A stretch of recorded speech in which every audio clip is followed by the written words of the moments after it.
Hello everyone, it is Joe here from Omnipoke, the channel that brings you guys everything Pokemon. If you're looking for PTCGO codes, including the stuff from Astral Radiance, make sure you go ahead and check out the Potown store. You can get a 5% discount on your order using that code Omnipoke.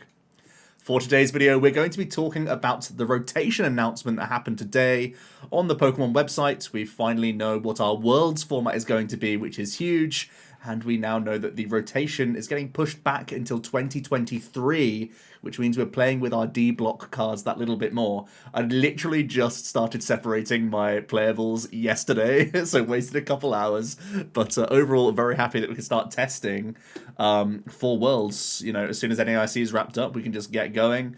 It means that NAIC will carry a lot more weight going into the Worlds format as well, because we will only be introducing Pokemon Go as the only expansion joining the World Championships. Otherwise, we can play the Astral meta, basically. So just a few cards are going to be tweaking from the NAIC format, which is going to be really interesting. There's going to be a bit of a dynamic there where we have this tournament as a sort of reference for us when we are planning and preparing for Worlds. And in general, we get to keep the most powerful and popular engines right now. Turbo engines stay with Scoop Up Net for the Greninja, and you have Crobat. Inteleon engines stay for a ton of different decks. So in general, we're going to be consistent for Worlds, which is fantastic news. It means that it's going to be much more skill-based than just how good did your opening hand look, basically, which can happen in these sort of smaller formats with far less sets. Really, you're super limited in what decks are actually playable, down to what decks work and function the most. So we have much more license to be creative here, because we know already what works with these sorts of engines, and we have a lot of tutoring right now in the format. We can do a lot reliably. So yeah, lots of tutoring, lots of draw. It means we're at a very high power level Worlds, which is going to be great. It does mean there's not going to be too much difference going into this format, but just a few things just to tick off the list. There are a couple of promo cards that don't actually see any competitive play anyway, but just because it's a global event, it's harder for some people to access these specific promos, like the on the ball promos, the special delivery cards, that sort of thing. These weren't distributed everywhere, so they are not legal for the World Championships. Has basically no effect whatsoever on the tournament, because these are not playable cards regardless, so that's completely fine. But the confirmation down here that D-Block is staying until 2023 is great news for us. It means, like I've already said, we can prepare for Worlds now, which is great. So I was actually, for NAIC, I'm not attending this weekend. I was planning on doing some post-rotation testing with friends, but now we can do testing with confidence that it's going to be valuable towards our experience. So really, the only thing different from the current standard format now that's going to be for Worlds is going to be the Pokemon Go set, which is a small set, and I've just sort of cherry-picked a couple of the cards that I think are probably the most impactful ones. These are really the only things we need to think about when testing for Worlds now, and sort of start including into our deck lists. Mewtwo V-Star is a powerful 2-prize attacking Pokemon. It's weak to Dark, but it doesn't really matter too much, as that's sort of faded out of the meta in general. And it's only a 2-prize Pokemon, so weakness is far less of like an auto-loss condition. And Psypurge does up to 270 if you discard 3 Psychic Energy from any of your Pokemon. And there's a few ways you can try and power up this card. So it does seem to be, or it does seem to have some viability to it. It can also do a 120 snipe to all of your opponent's V Pokemon, which isn't like outstanding, but it can put things in range, especially like V Maxes for you. And it could give you a different avenue here with the Mewtwo. I don't think this is like Barnstorming. I think it will be quite setup based and maybe not the most consistent deck, but it has the power behind it. Similar to Palkia, where you can reach those 1-hit KOs on 2-prize Pokemon, and maybe with even more mods you can push towards 3 prizes as well. But as we're seeing right now, it's lots of 2 prizes and just Mew out there on its own. So I'm sure Mewtwo can find a way to be relevant in the format. It has high damage output. There are ways to power this up reliably over and over again. So I think it will have an impact on the metagame. A couple of new Radiants into the mix. Obviously, Greninja's pretty much hit the ground running and is incredible. But I think Radiant Charizard also could easily have a footing in the game. It does a 250 damage attack that reduces 1 colorless for each prize card your opponent's taken. So it's pretty reliable that you can try and get towards, you know, like Raihan base and attach even after your opponent's only taken 2 prizes, you're representing 250 that can become 280 with a belt. So I think this card is going to be very relevant. It could make fire decks in general more relevant. I know even in Milwaukee we saw some Arceus Charizard just because Radiant Heatran was like a strong 1 prize card in the mix. I feel like Radiant Charizard could do a similar thing for fire decks, but also could be splashed into like Inteleon toolboxes, similar to how you see the late game of Galarian Moltres being a combo. It could be, let's rinse and repeat this Charizard a couple times over and try and use this Combustion Blast a couple of times, because obviously when you're belting him up, it's going to be fantastic numbers, which is awesome. So yeah, I really think this has a lot of potential as a late game bomb, and could be used in decks that aren't using the Radiant Greninja right now, which is very, very exciting. And, you know, just because we have like Raihan combos already, we know that this could be like a rinse and repeat card with like Raihan, then Clara next turn sort of thing, without really needing too many resources at all. So I think this will be an important 1 prize Pokemon. Radiant Blastoise is a lot less consistent than the Greninja, and also sort of competes in that slot, especially because Radiant Blastoise signifies water energy for its ability. But it's a discard 1 and put 2 counters on one of your opponent's benched Pokemon. So think about an Inteleon VMAX, the Rapid Striker, has the double gunner ability. This is like a single gunner ability, but they've called it Pump Shot. The good news about the Blastoise compared to the Inteleon VMAX, of course, is that you can pick up and put down your Blastoise, at least for Worlds, right? Because we still retain Scoop Up Net.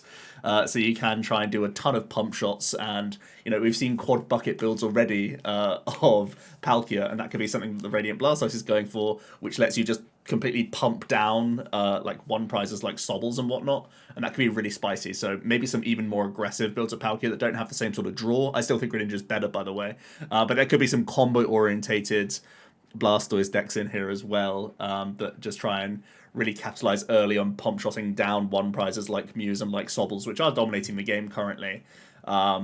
And yeah, you can get some cheeky uptrades, and also it could be a great enabler for Metacham as well to get free turns out of people. So I think this is a potentially strong card. Obviously, when you're stacked up against Greninja, it's going to be hard to see play, but this is, again, similar to the to the Charizard. They're both like pretty aggressive cards and can change your prize map in quite a dynamic way, which I think is very cool. So there could be some experimentation with Stoice as well. Quick note for Snorlax, it's definitely a control player's paradise. I think Pokestop could also be very good for control. So Block is another card in the mix now. There's going to be Miltank to worry about. There's going to be potential like Blissey with Sharon's Care. There's going to be Snorlax. So yeah, so Snorlax, Miltank, Bliss, already like really annoying combination of cards that you can be Eldegoss bouncing into if you really want to. The reason I mentioned Pokestop for control is that you don't mind getting to the bottom if you are an Eldegoss loop deck. You just want to thin the cards. If you get to keep them, great. If not, fine, they're in the bin. You can probably recycle them somehow anyway later with items or just with the Eldegoss itself if your only other like important cards are supporters. So yeah, the Pokestop seems very good for control. Could also be interesting for like Turbo Dark or other like discard heavy decks. Maybe even the Magikarp deck could be discard heavy because it needs to throw its Magikarps and Gyarados in the bin. So I think this is a pretty interesting card. We've seen how important it is to like fish your way down to the bottom of your deck with certain archetypes, like think about Dialga, for example, stuff like that. So I feel like Pokestop could have a place in those sorts of engines, and we know there's a ton of great discard synergy cards as well. The fact that we've seen like Clay DP in the past makes me think we can warp our decks in a way where we play enough item cards, especially with the recovery that we have in the formats in item form. You can get really good use out of the Pokestop for some decks. So this could be an interesting engine dynamic that people test out where they try like very, very high item usage. Really, it's only Mew that goes down that avenue right now where it plays like 7-8 energy, plays like 15 or so Pokemon, of course, but then plays like a ton of item cards, and Pokestop could also be a Mew card at the end of the day. My concern, of course, is that you bin a Fusion Energy and you basically insta-lose, so I don't think it's necessarily a Mew card, but you know what I'm saying, where you have that really high density of just good item cards. You play 4 Quick, 4 Ultra, 4 VIP, you know, like all the speed cards, all the crams and whatnot, and then Pokestop becomes a fantastic stadium for you. So I think that has some intrigue as well for me. The Magikarp Gyarados sort of thing, it caps out at 250. So again, similar to the Charizard where you just belt up and can one-shot stuff. The good news is, although Magikarp has that very low hit points, you're actually going to be attacking with the Ditto from the set instead. If you get full Carp, full dose in the bin. We still have Peonia, we still have Hisuian Heavy, so you can try and literally fish these guys out of the prize cards, which is very cool. And yeah, it's a 1 prize deck that consistently can hit that 280 number. with not too much work on a basic for just the 2 energy cost. And obviously we still have Twin now, so yeah, I think it's pretty memey and probably is too slow to just actually physically thin your deck of 8 individual cards, and prizing will be an issue. That will naturally hurt your damage cap, but the fact that you don't need to hit that 280 anyway until probably like turn 2 if you've gone second. Like if it's turn 1 and you've gone second, you can sometimes just one-shot stuff with a Ditto. If you've been able to, you know, just get 2 Magikarps in there, you're knocking out like Sobbles. If you get like a ton of them in there, you can start knocking out 2 prizes as well. So actually probably has decent tempo to it, so as long as you have a fast enough deck where you're just using the like quad balls and quad incenses, so you can get the Gyarados to hand and bin them off and do other stuff. So sounds cheeky and it's 1 prizer, so I think some people will experiment with it. We've seen how we've been able to jump through hoops with like Regis, for goodness sake, and that doesn't even have that stable of a damage output. So I feel like there's going to be some sort of deck here. And there's not much the opponent can do to ruin this outside of them echoing Horning Magikarps into play. So that could be quite funny. But yeah, otherwise, just like a pure Ditto Magikarp Gyarados deck doesn't sound that memey. Kind of Night March-esque if I'm not getting too far ahead of myself. So we've seen in the past how that can work. And the final card I wanted to talk about was Slowbro, where it has this, like, if your opponent has exactly 1 prize, you can just take 2 prize cards. Sounds like a crazy good finisher for Zoroark, so I think some people will be trying Zoro toolboxes again. This being a finisher as an alternate line to having, like, Basic Energy, Galarian Moltres as a late-game, like, Clara combo piece.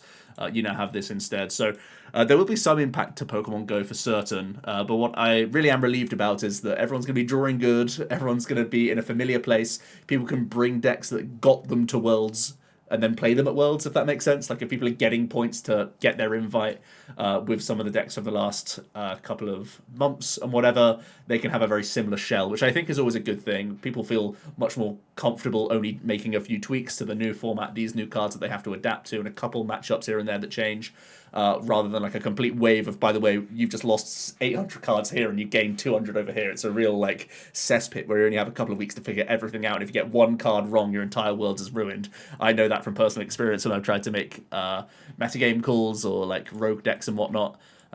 Just a quick anecdote from 2016 Worlds. I thought I built the most broken deck and it was testing really, really well in the UK, and I convinced a couple of people to come along for the ride and play a similar deck.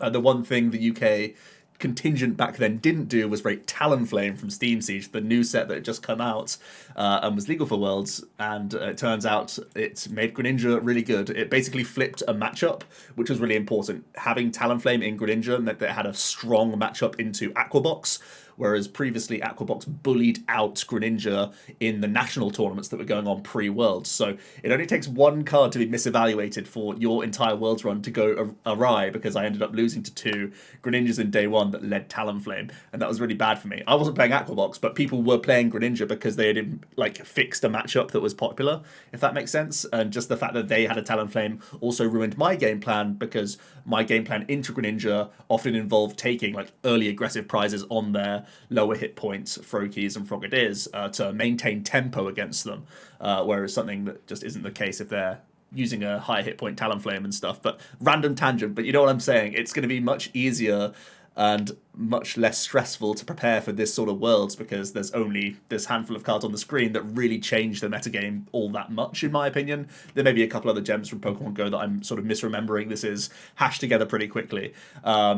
So this is a mini Pokemon Go set review already in a video, but I'm just sort of spitballing here because I'm so focused on Worlds now. I'm not attending the NAIC. So that's my primary focus for the next couple of weeks and months as we lead up. So yeah, it's really interesting. I'm excited by it. So let me know what you guys think about the rotation announcements. It is becoming more aligned with Japan, which I think a lot of people are excited for as well. Because if we rotate at a similar time to the Japanese format, it means that we're not just stealing deck lists from the Japanese and basically mirroring their metagame from a couple months earlier.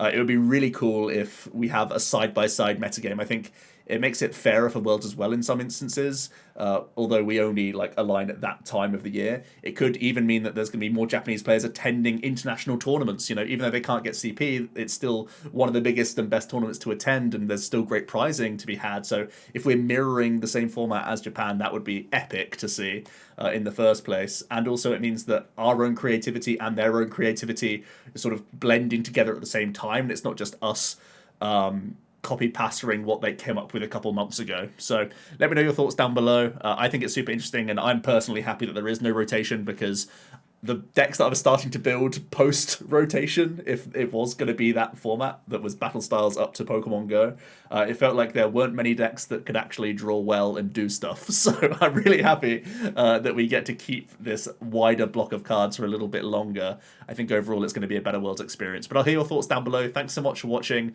and I'll see you in another video tomorrow. Cheers.